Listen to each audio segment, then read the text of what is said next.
Que Deus abençoe você, que Deus abençoe toda a sua família. É uma alegria imensa começar mais um programa Luz para os Meus Passos. Deus é luz para os teus passos. A palavra de Deus é luz para os seus passos. Este é um programa maravilhoso, onde meditamos a palavra de Deus, de forma especial, Antigo Testamento. Tão difícil de entender, mas quando nos decidimos a escutar Deus, a estudar com seriedade, nós vamos tendo respostas lindas e maravilhosas. Seja muito bem-vindo você que nos acompanha pela TV Canção Nova, pelo meu canal do YouTube, Frei Gilson / Som do Monte, pelo canal do YouTube de Dom José Francisco Falcão. Nós estamos tratando, minha gente, do pecado original. E eu fico tão feliz porque é um tema muito importante, que é tratado no Antigo Testamento e que vai se desdobrar no Novo Testamento, principalmente com São Paulo Apóstolo. Então, que nós aproveitemos.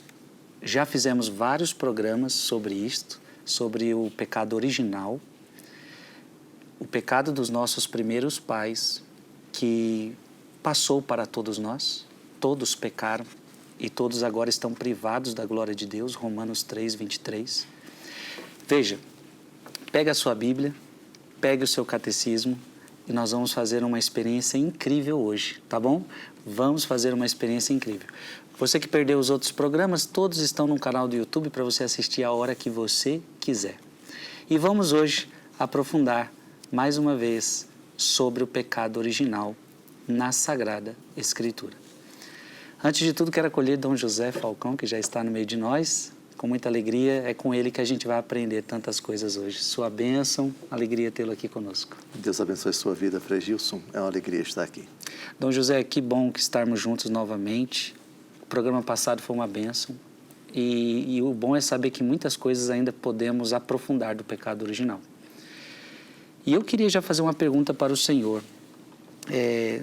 Está ficando claro que o senhor explicou muito bem nos programas passados que o pecado original, em Romanos 3, 23, é uma privação.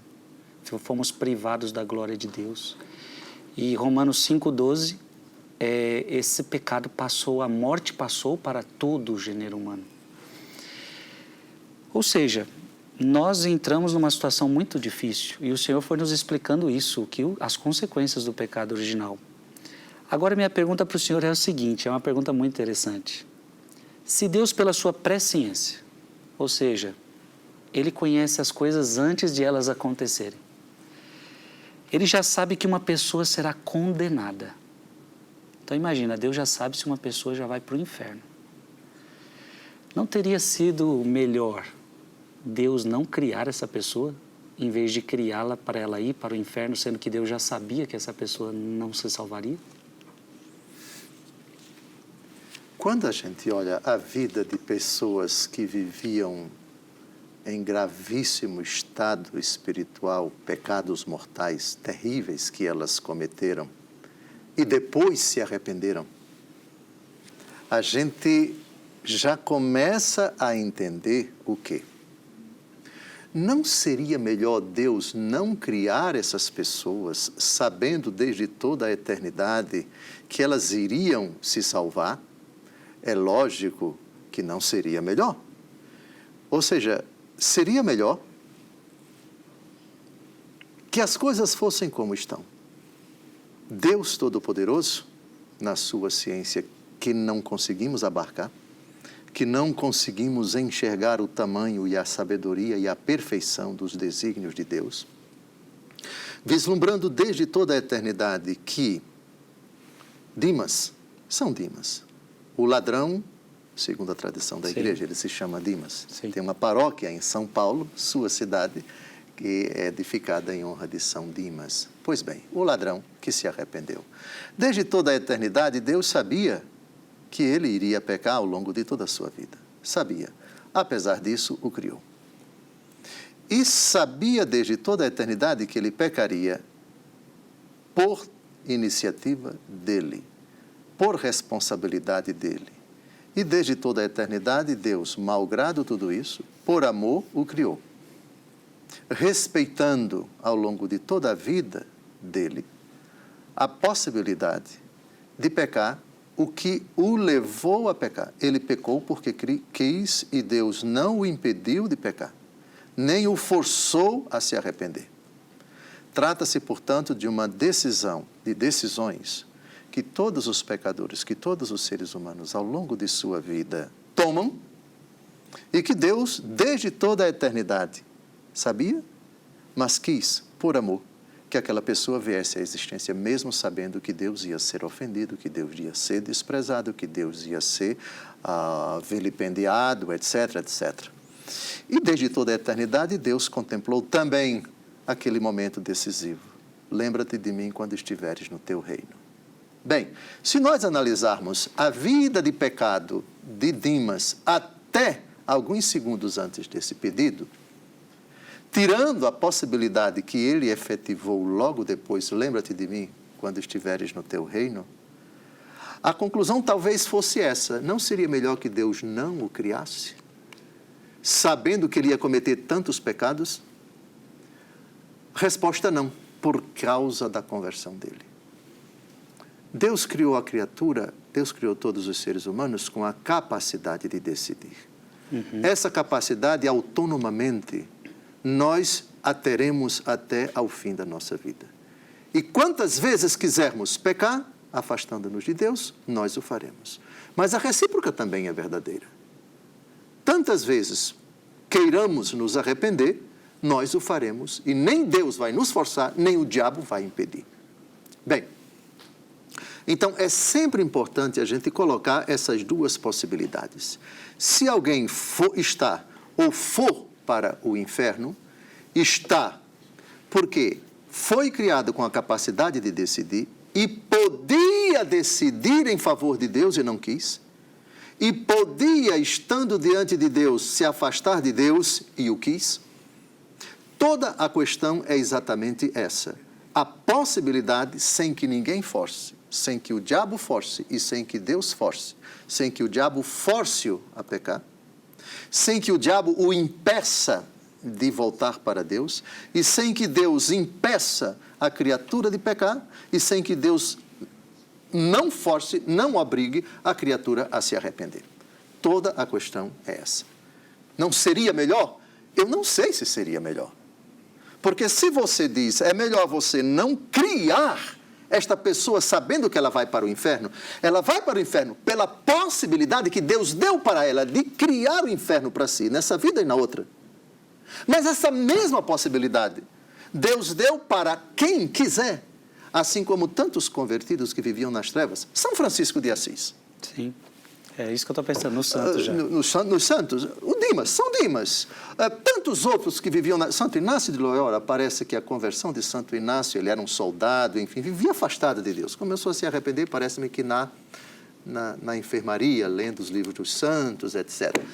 Pegue quaisquer pecadores, e eles são muitos, a história. O apóstolo Paulo.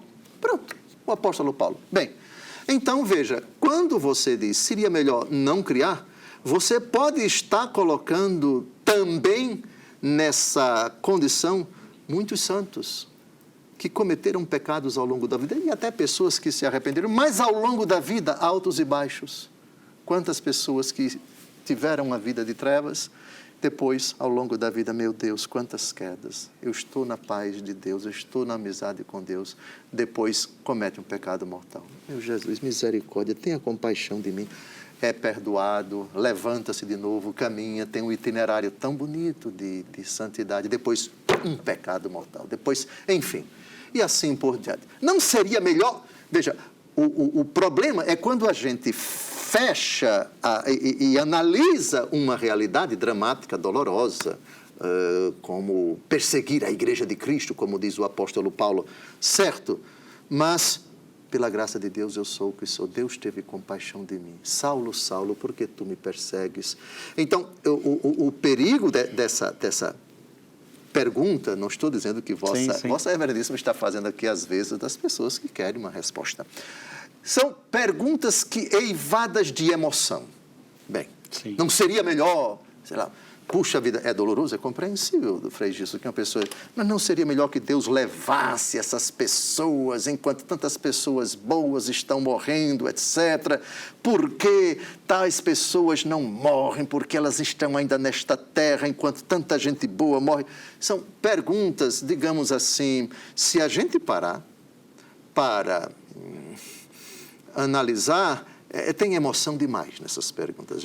Claro, a emoção faz parte do raciocínio, faz parte da intelecção da fé, faz parte da nossa lógica, porque nós somos também emoção. Nós, às vezes, meu Deus, por quê? Por que me abandonaste, diz Jesus? Pois bem, mas sempre uma pergunta dessa acaba... Se você responder, não seria melhor ele não criar? Se ele não criasse...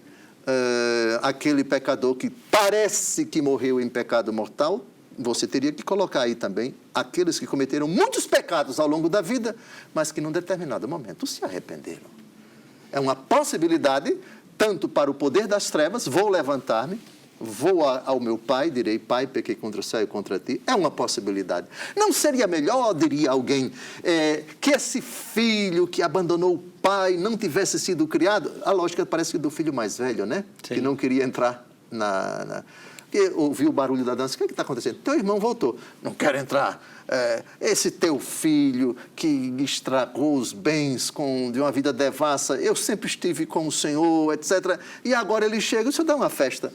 A resposta do pai: filho, tu sempre estiveste comigo, tudo que é meu é teu, mas convinha, veja, não é obrigatório, convinha que nós dessemos uma festa, porque esse teu irmão, olha a tapa de luva, esse teu filho, né? Esse teu filho, o pai responde, esse teu irmão estava morto e reviveu, estava perdido e foi achado. Bem, aqui é o jeito ignorante do bispo de falar. Agora eu evoco a autoridade de Santo Agostinho no comentário ao livro do Gênesis, que a resposta dele é muito mais eloquente do que a minha. Antes de o senhor entrar, sim. Então o que ficou claro é que por que Deus não deixa de criar essa pessoa se ela vai ser condenada? Mas o que ficou claro é que Deus cria por amor e predestinando essa pessoa para o céu. Só existe então, ou seja, Deus para quer que a pessoa vá para o céu. Deus criou ela para o céu. E o senhor falou uma palavra importante. Ela criou o inferno para si. Exatamente. Mas aí Deus não tem culpa? Sim. É você que escolheu? Sim, exatamente. Então é como se Deus fosse mau, essa pergunta, né? Parece que Deus é mau. Por que Deus criou? Não, mas Deus criou você para o céu. Deus criou você para a eternidade, mas você não quis. Tudo que o senhor falou resume nisso. Boa. Pontuou bem. Quantas vezes São Francisco de Assis, antes da conversão, abusou do seu livre-arbítrio para cometer pecado? Inúmeras vezes. Quantas vezes qualquer pecador, escolha qualquer pessoa que antes de ter um encontro pessoal com Cristo, vivia de uma forma tão devassa, etc, etc. Por que Deus o criou? Por amor. E essa capacidade que ele utilizou para o mal, essa capacidade Deus a conserva até o derradeiro instante da vida dele. A mesma capacidade que, num determinado momento da vida dele, ele tocado, envergonhado, enojado pela vida que levava, isso não é vida. Eu quero agora uma chance do Senhor, eu quero o perdão do Senhor, eu quero uma vida nova. Qualquer pecador que teve uma história triste, lúgubre, vergonhosa, qualquer adjetivo que você dê, e hoje é uma nova criatura, sabe dizer não. Deus, na sua perfeição, mesmo sabendo de todos os males cometidos, conservou essa capacidade. Façamos o homem à nossa imagem e semelhança.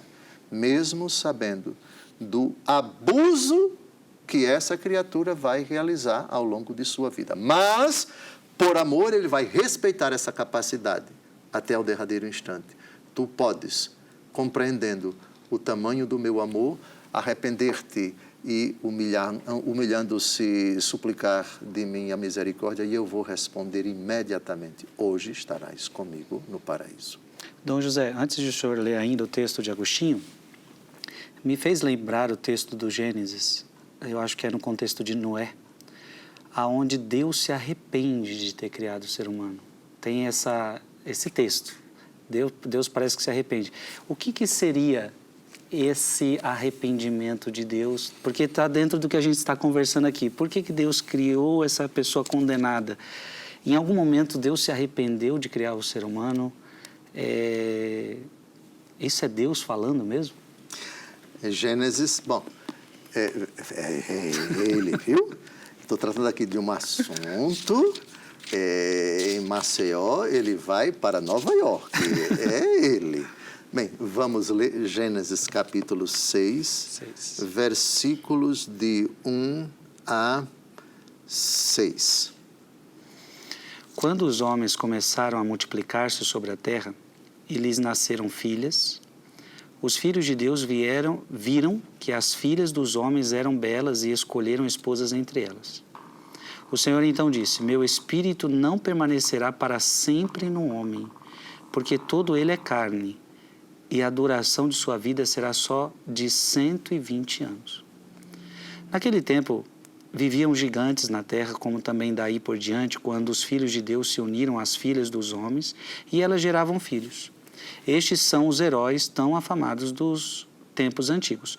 O Senhor viu que a maldade dos homens era grande na terra, e que todos os pensamentos de seu coração estavam continuamente voltados para o mal. Versículo 6, que era aqui que eu tinha citado. O Senhor arrependeu-se de ter criado o homem na terra e teve o coração ferido de íntima dor. Muito bem. Arrependimento é uma palavra que evoca uma mudança de postura. Ok? O que é a mudança de postura? Bom, eu enveredo por aqui. Isso, não, eu estou falando da convivência humana. Sim. Essa palavra aplicada a nós, seres humanos. Isto é, eu caminhei por aqui. Depois eu percebi que a minha postura não estava correta. A minha postura estava errada. E eu, como responsável pelos meus atos, eu percebi que eu me equivoquei. Então, eu volto atrás. Mudança. Certo. Agora vamos ao último livro do Antigo Testamento, chamado Livro do Profeta Malaquias, capítulo 3, versículo 6. Malaquias, capítulo 3, versículo 6. Porque eu sou o Senhor e não mudo. Pronto. Eu sou o Senhor e não mudo. Deus em absoluto não se arrepende, porque Deus não muda. E se Deus se arrependesse, fiz uma coisa, puxa, fiquei decepcionado, fiquei frustrado. Mas que coisa! Olha só, eu percebi que tem alguma coisa errada, etc. Não. No livro do Gênesis, e Deus viu que era bom. E Deus viu que o que ele fez era muito bom. Quando foi no sexto dia, e Deus viu que era muito bom. O muito bom é só no sexto dia. Ou seja, no livro do Gênesis, não temos absolutamente nada que aponte para uma criação imperfeita da parte de Deus, que precisasse de um retoque, que precisasse, não, está bonitinho, mas nem tanto, etc. Pois bem, alguém até brincando, tem uma piada muito interessante, que alguém disse que Deus Todo-Poderoso criou o homem, aí depois olhou assim e disse, gostei não, vou fazer uma coisa melhor. Aí fez a mulher. As mulheres devem amar essa piada, né? Ou seja, primeiro Deus fez o homem, depois ele fez uma versão melhorada, que é a mulher. Bom, mas aqui, onde é que eu quero chegar? E Deus viu que era bom. Vamos ao livro do Gênesis, por favor. Sim. Vamos ao livro do Gênesis. A primeira vez que se diz que o que Deus fez era bom. Por favor, versículo 10. E Deus viu que isso era bom. Muito bem. Agora vamos para o versículo 12. E Deus viu que isso era bom. Muito bem. Pule agora para o versículo, não sei se, um pouquinho mais na frente. 18? 18, leia. E Deus viu que isso era bom. Muito bem. Depois que Deus fez o homem e a mulher, e ele contemplou toda a sua obra, ele disse que tudo era muito bom. Vamos descobrir aqui onde está. E Deus viu que tudo era muito bom. Descubra aí, por favor. Deve ser no último aqui. Deus viu que era muito bom. O muito já inclui o homem, né? O homem acabou de ser criado e Deus viu que tudo era muito bom. Aqui, achei. 31. Leia. Deus contemplou toda a sua obra e viu que tudo era muito bom. Bom, se era bom, não tem nada de imperfeito. Deus quis que as criaturas viessem à existência da melhor forma. Portanto, Deus não pode se arrepender de ter feito algo que é bom. Agora, entramos numa outra questão, que é a aplicação de uma palavra que, na convivência humana, tem um sentido. E, aplicada a Deus, tem outro sentido. Deus se arrependeu. Isso se chama uma forma humana de você tratar o agir de Deus. Dado que Deus é perfeito e Deus não muda, eu sou o Senhor e não mudo, Malaquias capítulo 3, versículo 6. E o pecado do homem é responsabilidade do homem, não de Deus. O me arrependi de ter feito o homem significa reprovo a conduta dessa criatura, que desde toda a eternidade eu a concebi com a capacidade de decidir em favor do bem, e ela optou pelo mal, e esse mal contaminou a terra. Portanto, o arrependimento aplicado a Deus, essa expressão dirigida a Deus, significa precisamente isso. Deus concebe o homem para que ele seja salvo.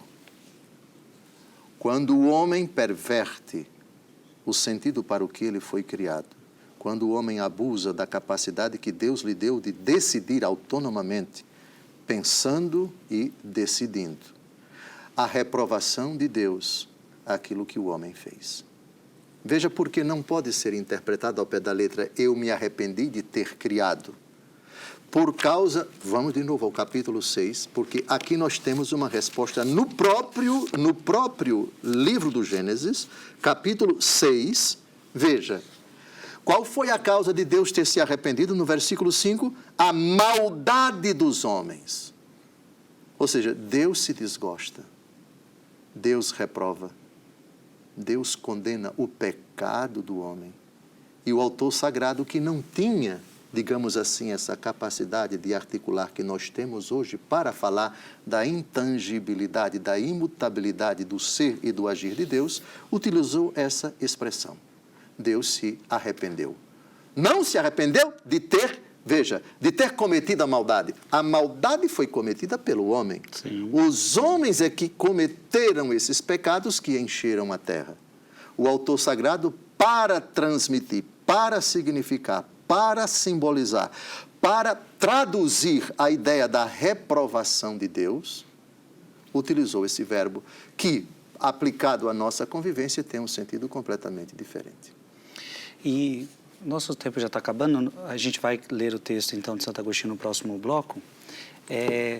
Até porque, né, Dom José, nenhum outro texto tem dizendo que Deus, voltei atrás, eu gostei agora.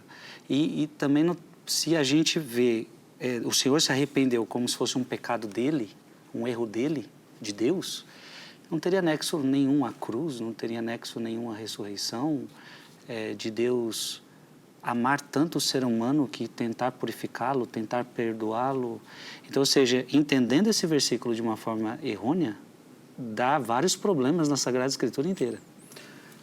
Toda a questão está em Malaquias capítulo 3, versículo 6. Eu sou o Senhor e não mudo. Deus Todo-Poderoso, ao agir, age de forma perfeita, e o agir de Deus, a obra de Deus, é como ela aconteceu, como Deus a concebeu, como Deus a desejou, como Deus fez com que ela viesse à existência. Ela está de acordo com sua sabedoria, com sua perfeição, com sua impecabilidade, com sua magnificência. As criaturas correspondem à santidade, à sabedoria, à perfeição de Deus. Se Deus é perfeito, tudo aquilo que Ele faz não pode ser atingido pela imperfeição. A imperfeição é uma possibilidade da criatura, com a capacidade que Deus colocou nela, que o tornou, que a torna imagem e semelhança de Deus, capacidade de entender, capacidade de decidir. É graças a isso que a criatura vai dar um norte, ou um sul, se você quiser, à sua vida e à vida das demais criaturas, abusando dessa capacidade que Deus lhe dá. Quando Deus enxerga que a criatura não correspondeu voluntariamente, livremente, enveredou por um caminho que se chama o caminho do pecado, o caminho das trevas, Deus não aprova, Deus não concorda, Deus reprova, Deus condena o pecado. E isso São Paulo, na carta aos Romanos, capítulo 1, vamos dar uma olhada, versículo 18. A ira de Deus se manifesta do alto do céu contra toda a impiedade e perversidade dos homens que pela injustiça aprisionam a verdade. Ou seja, Deus se desgosta, Deus não pode aprovar, Deus não pode se alegrar com o pecado do homem. São Paulo chama isso de ira, o autor do livro do Gênesis chama isso de arrependimento. Gente, muito bom. O programa de hoje começou muito bem. Apenas numa pergunta, hein? E ainda falta coisas a gente trazer. Vamos trazer agora um texto de Santo Agostinho, como foi prometido no primeiro bloco. Então, eu quero convidar você a continuar com a gente, tá? Tudo isso que nós estamos tratando é muito importante. Eu tenho certeza que está tirando muitas dúvidas. Inclusive esse texto difícil do Antigo Testamento, Gênesis capítulo 6. Então, eu peço que você continue conosco, um breve intervalo e a gente já retorna. Estamos de volta ao programa Luz para os Meus Passos. É muito bom ter você aqui conosco. Deus te abençoe. Estamos tratando sobre pecado original. E a pergunta deste programa começou assim: se Deus, pela sua presciência, ou seja, Ele conhece antes as coisas que elas aconteçam, Ele já sabe que uma pessoa será condenada, não teria sido melhor não criá-la? E já vimos maravilhosamente bem que quando Deus cria por amor, predestinando essa pessoa para o céu. Deus, então, não predestinou ninguém para ir para o inferno. Isso também está na Sagrada Escritura inteira, vários versículos, capítulos, nós vemos isso. Deus que ama o ser humano, Deus que cria o ser humano por amor. E se a pessoa vai para o inferno, é por sua própria escolha. Ela criou o inferno para ela. Portanto, Deus não se arrepende. E eu trouxe um questionamento para Dom José no bloco anterior sobre Gênesis 6. Deus se arrependeu de ter criado o ser humano. E Dom José nos explicou maravilhosamente bem que esta foi uma forma humana de o autor humano tentar expressar que Deus se desgosta com o pecado do ser humano.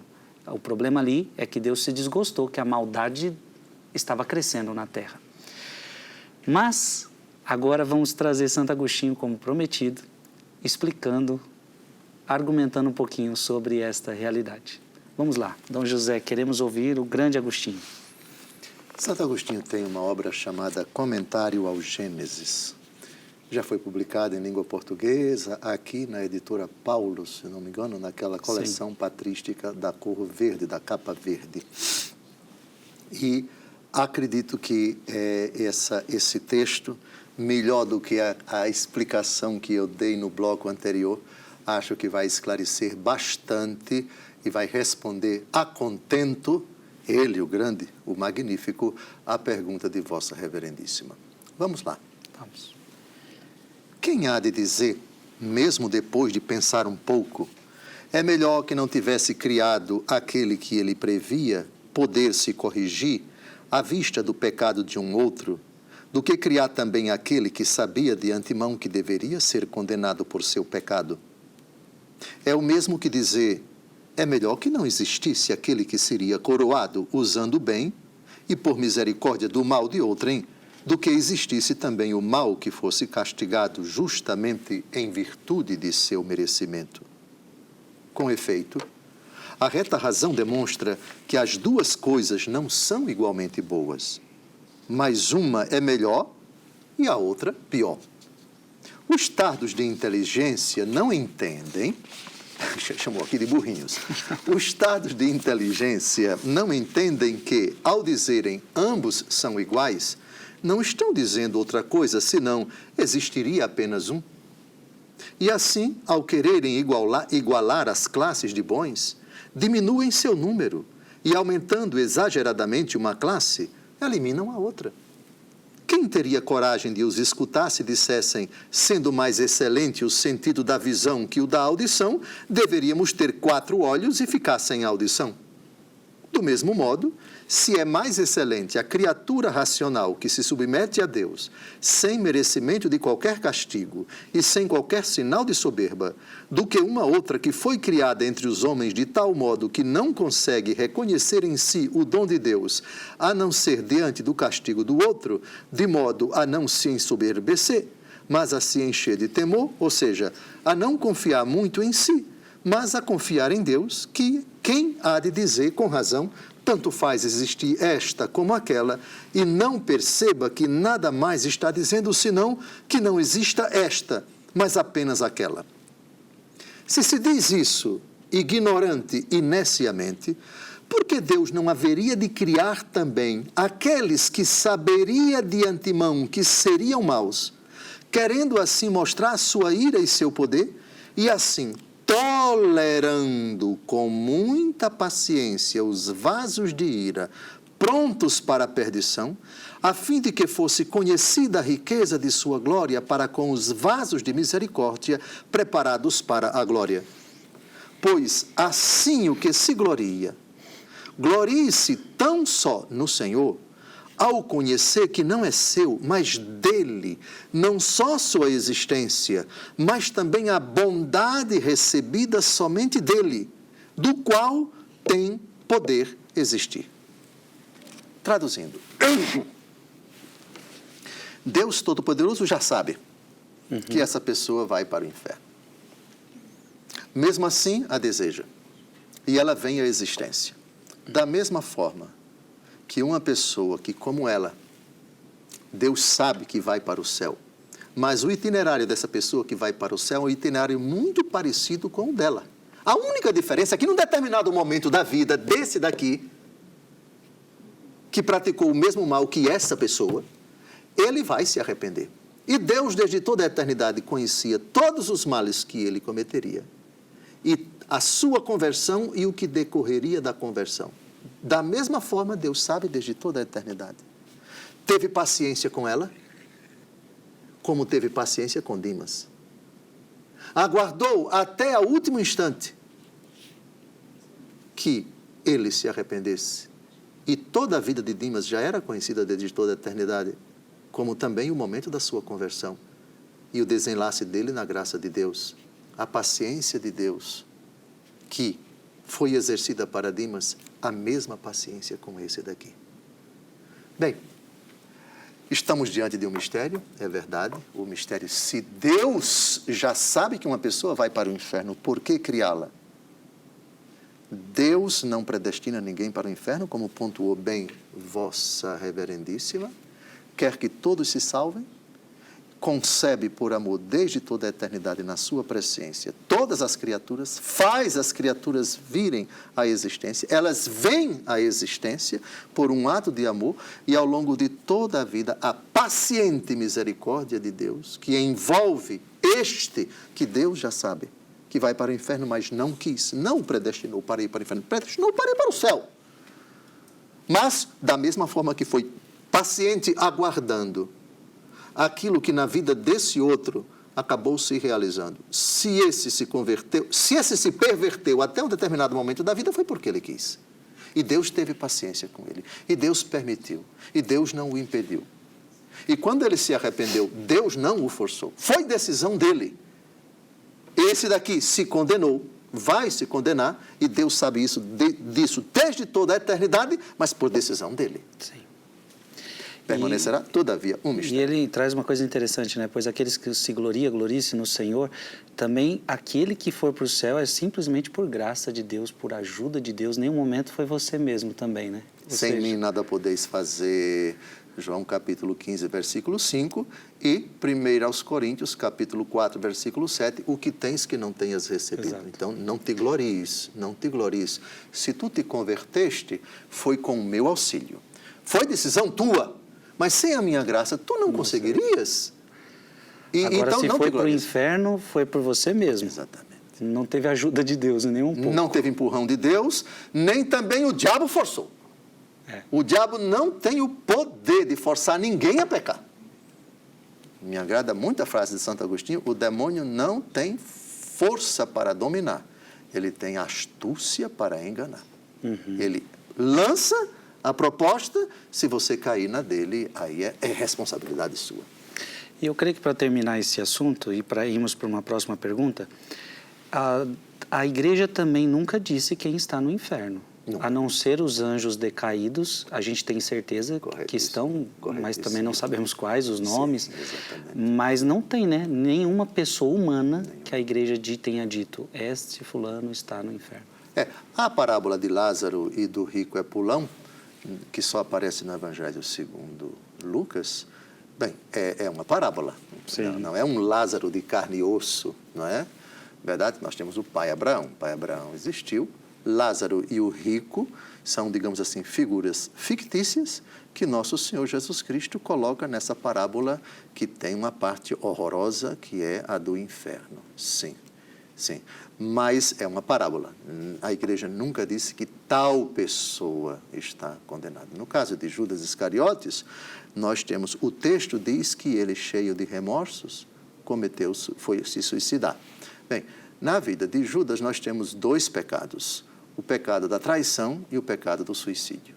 Parece que ele se arrependeu da traição, mas perdura essa questão, o pecado gravíssimo de você tirar a sua própria vida. Todavia, a igreja nunca disse, e fica a pergunta: qual o estado da alma de Judas?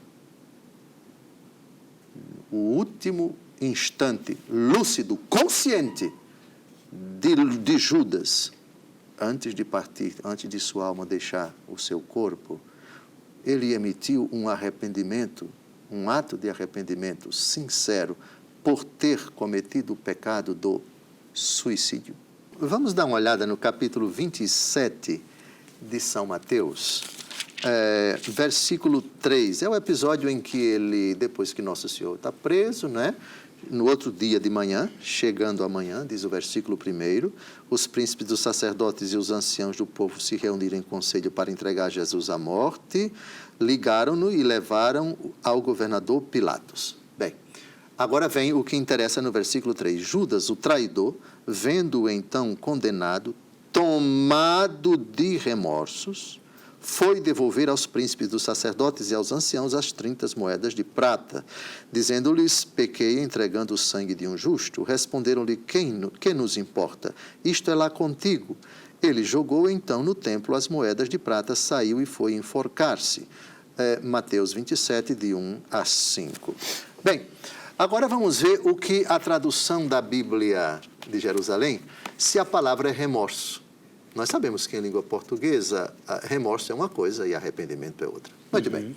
Vamos a Mateus capítulo 27, versículo 3. Queira Vossa Reverendíssima ler, porque aqui está a tradução da Bíblia de Jerusalém.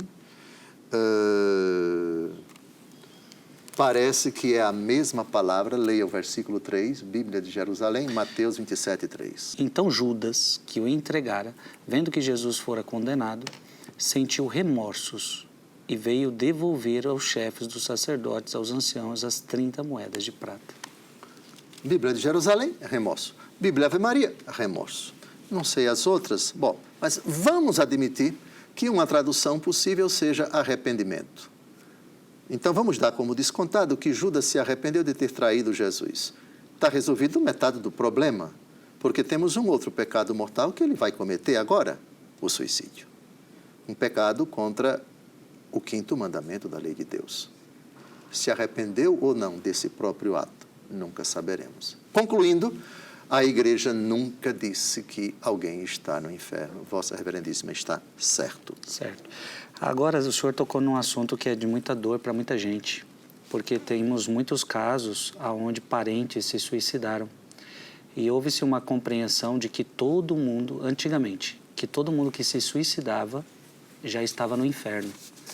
Eu queria que o senhor dissesse para essas pessoas como que hoje se pensa assim, não, se suicidou, está no inferno ou não. Isso não cabe a nós, não tem como saber. Como é que seria isso para essas pessoas que perderam entes queridos dessa forma? O 5º mandamento da lei de Deus proíbe tirar a vida inocente e tirar a própria vida. O suicídio é, materialmente falando, uma afronta à vida que pertence a Deus. Foi, é e sempre será um pecado grave do ponto de vista material. A questão é saber para que um ato seja considerado humano. E sem isso, não podemos falar de um pecado mortal formal. É preciso que não estejam comprometidas a capacidade de entender, a capacidade de decidir. Se uma pessoa age por coação, não temos um ato humano. Se uma pessoa age fora de si, não temos um ato humano. A questão hoje, com a ajuda da psicologia, da psicanálise e de outras ciências afins, há determinadas situações em que, de tal forma, a pessoa está alucinada, fora de si, perturbada, angustiada, desesperada, que a capacidade de discernimento e também a vontade estão seriamente comprometidas. A grande pergunta é saber se uma pessoa que comete este ato, cometeu esse ato conscientemente, livremente.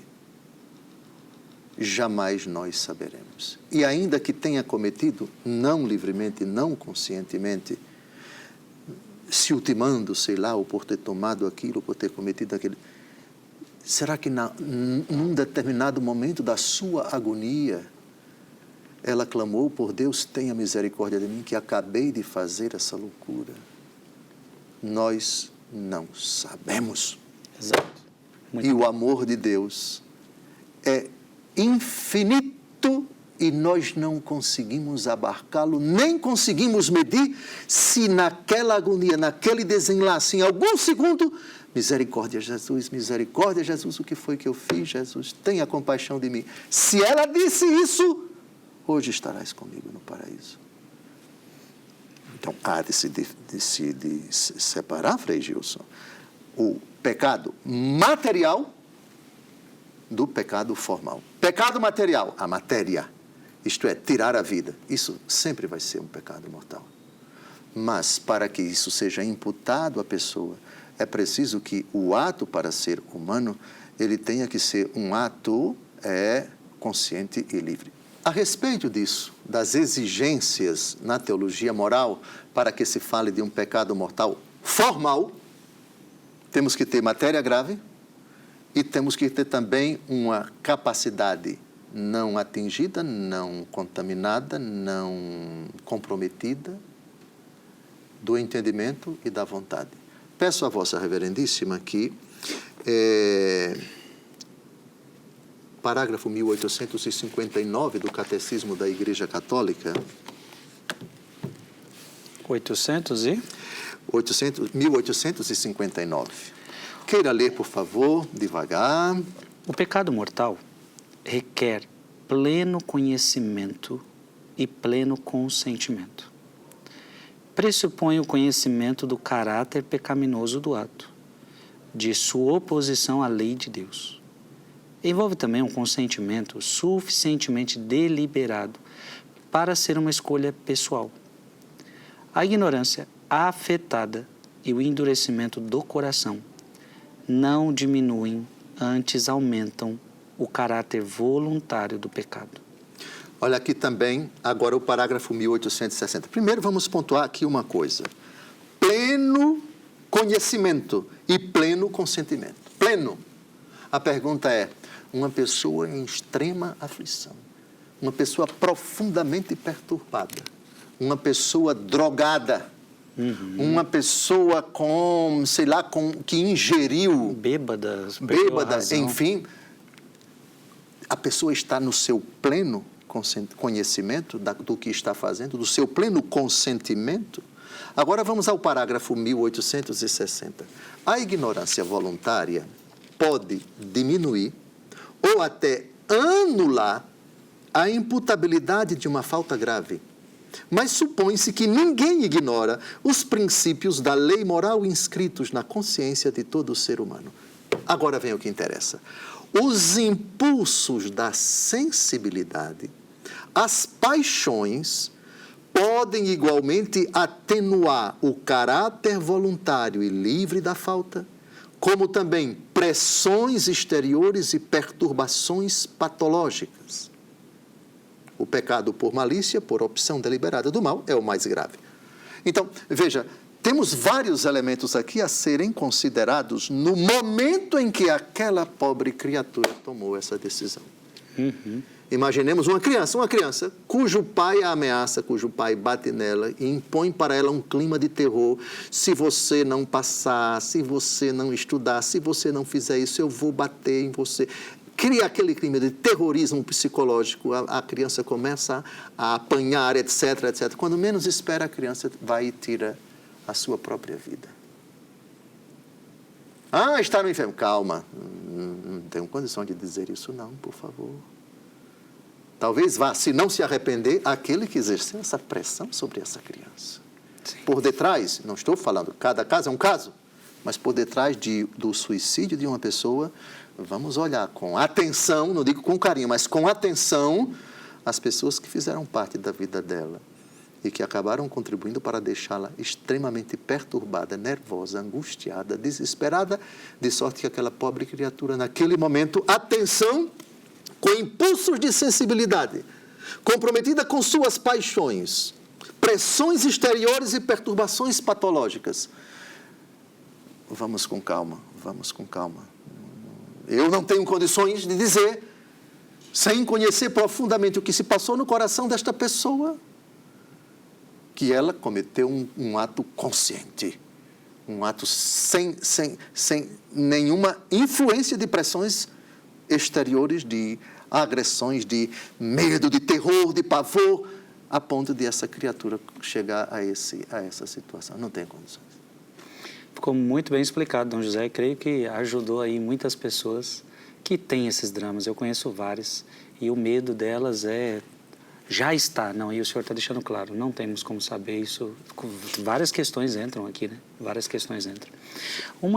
Nosso tempo já está quase acabando. Eu creio que não dá para ir para a nossa próxima pergunta. Sim. O que o senhor acha? Dá ou não dá? Dá. Dá? Dá. Então nós vamos. Porque eu tenho uma pergunta para Dom José, que é o seguinte. O relato do drama do pecado original, que está no capítulo 3 do livro do Gênesis, utiliza uma linguagem com muitas imagens. Então, fala-se de serpente, os frutos da árvore da vida, o fruto da árvore da ciência do bem e do mal, Deus caminhando no jardim, o homem se escondendo de Deus. Essas imagens não podem ser interpretadas literalmente ou é para serem interpretadas literalmente? A interpretação que nós devemos dar aos textos da Escritura é a interpretação que a Igreja sempre deu dos textos da Escritura. De novo, o tema das fontes da revelação que nós tratamos aqui em vários programas. Escritura, tradição e magistério. Lembra disso? Sim. Pois bem, então nós falamos primeiro de revelação, de tradição e de inspiração, não foi isso? Sim, sim. Pois bem, então a tradição e o magistério são fontes da fé juntamente com a Escritura. Na ordem nós temos tradição oral, depois tradição escritura, depois a tradição viva da Igreja após a morte dos apóstolos. A tradição apostólica, no sentido estrito, acaba com a morte do último apóstolo. Mas, no sentido amplo, a tradição como fonte de fé, ela perdura até ao fim da peregrinação da Igreja, quando o Senhor vier em glória. Então, como interpretamos a Escritura? Com a Igreja. E qual é a interpretação que a Igreja dá a essas imagens? Serpente evoca o diabo, símbolo do diabo, personificação do diabo. Árvore da ciência do bem e do mal. Acho que já tratamos aqui em outros programas, né? A prerrogativa de discernir o que é o bem e o que é o mal. Deus impõe ao homem esse limite. Você não pode transpor esse limite de querer ser como Deus, sem Deus e à mercê de Deus. E, lógico, os passos de Deus no jardim, um antropomorfismo para dizer a presença de Deus chega até a minha consciência. Quando a gente pensa que o pecado que a gente cometeu, Deus não viu, etc., há determinados momentos da nossa vida em que a gente sente Deus chegando, Deus falando, a consciência vai pesando, etc., etc. Ou seja, como os padres da igreja interpretaram esses textos? Como a tradição unânime da igreja interpretou esse texto? Como o magistério da igreja interpretou e interpreta esse texto? Então, os cristãos leem a Escritura com as outras duas fontes da fé, a tradição e o magistério. Isso é normativo para a gente entender essas imagens, não é? E não cair na ingenuidade de achar que a serpente mesmo fica falando, né? A árvore, existia uma árvore, né? Como se fosse um pé de pera de maçã, a árvore da ciência do bem e do mal. Que fruto bonitinho é esse? É uma linguagem figurada. E o sentido dado a cada imagem dessa do capítulo 3 é o sentido dado pela igreja na sua tradição bibilinar e no seu magistério. É isso que está no parágrafo 390 do Catecismo? Queira ler, por favor. 390 do Catecismo. Sim. O relato da queda, Gênesis 13, utiliza uma linguagem feita de imagens, porém expõe um acontecimento primordial, um fato que ocorreu no início da história do homem.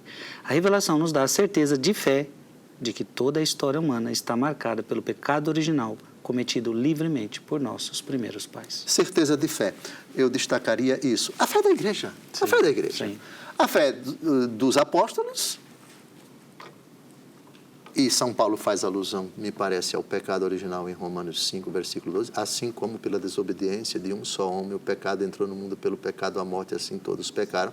Ele faz alusão ao capítulo 3 do livro do Gênesis. Então, a fé apostólica e a fé da tradição viva da igreja após a morte do último apóstolo. Corretíssimo. É assim que a gente interpreta essas imagens sem possibilidade de erro.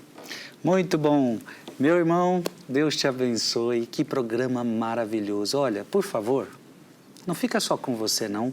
Essa riqueza aqui, você tem que acabar o programa agora e compartilhar. Ah, Frei, mas como é que eu compartilho? Estou na televisão, como é que eu vou compartilhar? Calma, em breve estará no meu canal do YouTube, no canal do YouTube de Dom José Francisco Falcão, e aí sim você pode compartilhar. Eu sempre já reposto no dia anterior, no dia depois do programa. Dom José deve fazer o mesmo e você então pode compartilhar. Vamos pedir a bênção de Deus e até a próxima semana, se Deus quiser. Abençoe-vos Deus Todo-Poderoso, Pai e Filho e Espírito Santo. Amém. Amém.